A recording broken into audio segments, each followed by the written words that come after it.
présentation du lecteur DB Power, un lecteur DVD, vidéo, etc. Contenu du paquet.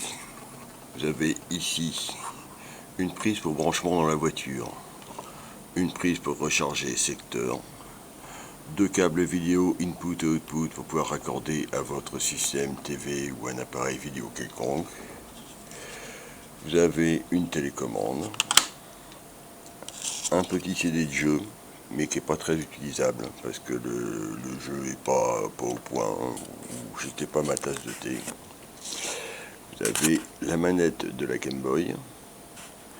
Vous avez une petite antenne qui permet de faire la radio relativement bien, surtout si vous êtes bien exposé, avec un branchement de prise jack exactement comme celui de la télé.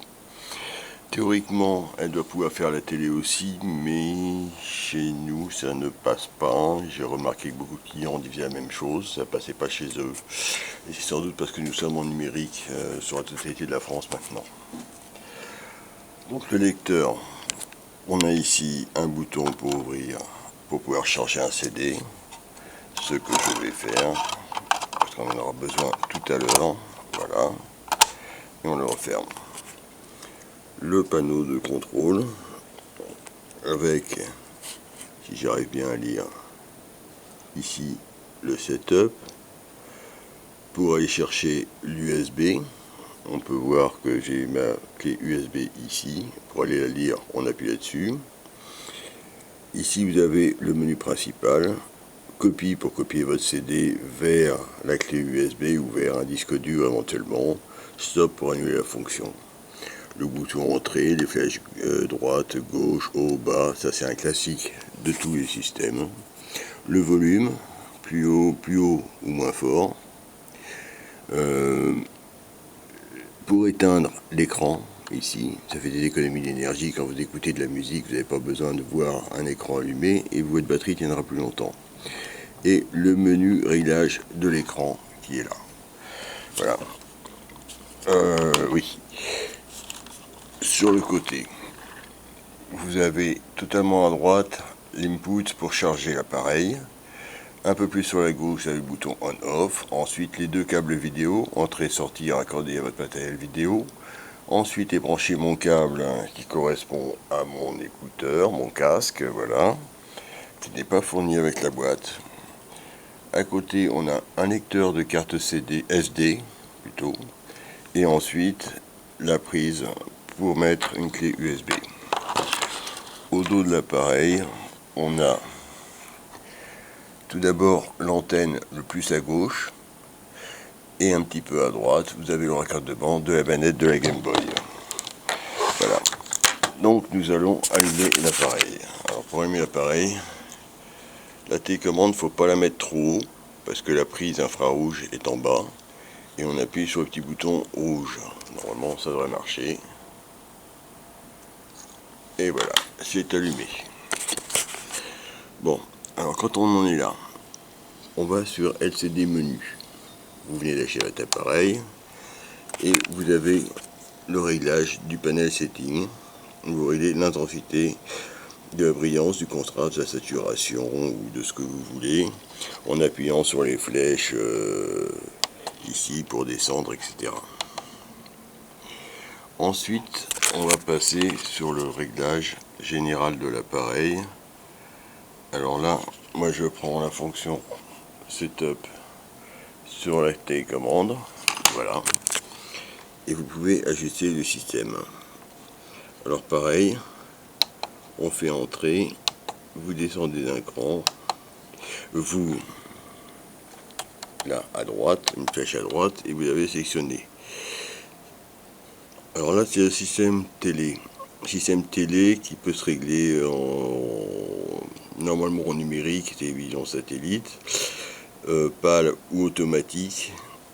J'ai mis en auto, j'ai mis en PAL, j'ai mis en numérique, je n'ai rien obtenu, je ne suis pas le seul, il doit y avoir un problème avec nos réseaux, je ne sais pas, ou une compatibilité. Ça y est, il s'est arrêté ce couillon là. Merde, j'ai éteint l'appareil, c'est pas ça que je voulais faire. On le rallume, on retourne sur le setup. Voilà. Bon, tu vas me laisser le setup, ça serait bien.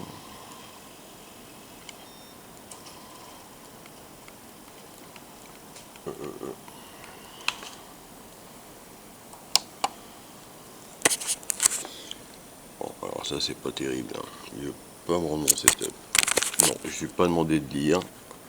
Donc on fait stop pour arrêter la lecture. Et je lui demande le setup, on y est revenu. Voilà. Il voulait lire absolument. Donc ensuite vous avez le réglage des langues. Si vous voulez me le laisser sans vouloir lire systématiquement, ça serait sympa. Voilà, on peut le faire à capot ouvert. À capot ouvert parce que sans ça, il va vouloir lire en permanence. Bon, alors on redescend donc. Vous pouvez sélectionner la langue que vous voulez. La langue des sous-titres également. Hein, c'est possible. Ensuite, on peut sélectionner la musique, des clés. Alors là, j'ai pas bien compris à quoi ça servait. C'est un mystère. Vous avez à nouveau le contrôle de la vidéo. Plus bas, vous avez mode opératoire pour ajuster le digital. Ça, j'ai pas bien pigé, mais apparemment les réglages automatiques suffisent. Et en bas, c'est le réglage de la télé. On revient à notre truc initial. Pour le menu télé, il va falloir agir sur les modes. On verra ça après. Donc, on sort de l'écran en appuyant toujours sur la même touche du setup. Normalement, ça marche pas. Bon, ben voilà, stop, c'est bon. Et on va essayer. Donc, je vais dire, pour voir, un CD.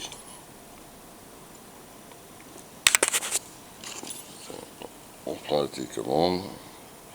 Je prends la piste 1. J'envoie la piste 1.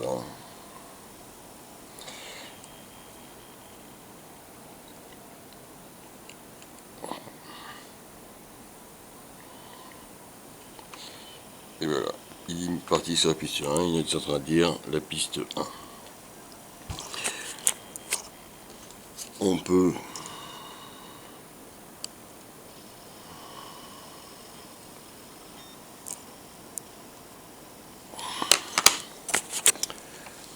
on peut passer sur mode, ça va être plus simple.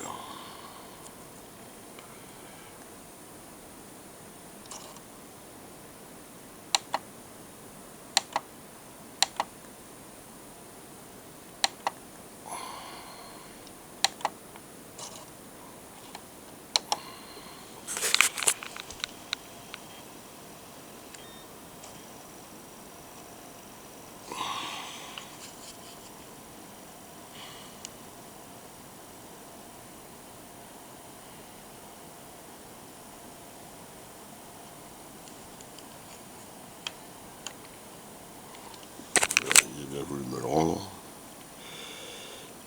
On peut, avec les flèches, descendre et choisir le morceau que vous voulez. Là, en l'occurrence, sur le CD, ce sont des MP3 qui sont préenregistrés. On peut aussi faire une copie. Dans ce cas-là, on appuie sur copie. L'écran se change et on peut voir qu'on peut choisir les options de copie que l'on veut. Si on veut sélectionner un de vos MP3 ou une de vos vidéos, ensuite on peut aller là pour démarrer et on peut aller là pour quitter. Voilà, et on est revenu. Ensuite on va passer en mode. Alors là c'est le mode réglage télé. Là donc si je fais setup, je tombe sur le menu réglage télé que nous n'avions pas quand j'avais été dans le setup d'abord, qui était le setup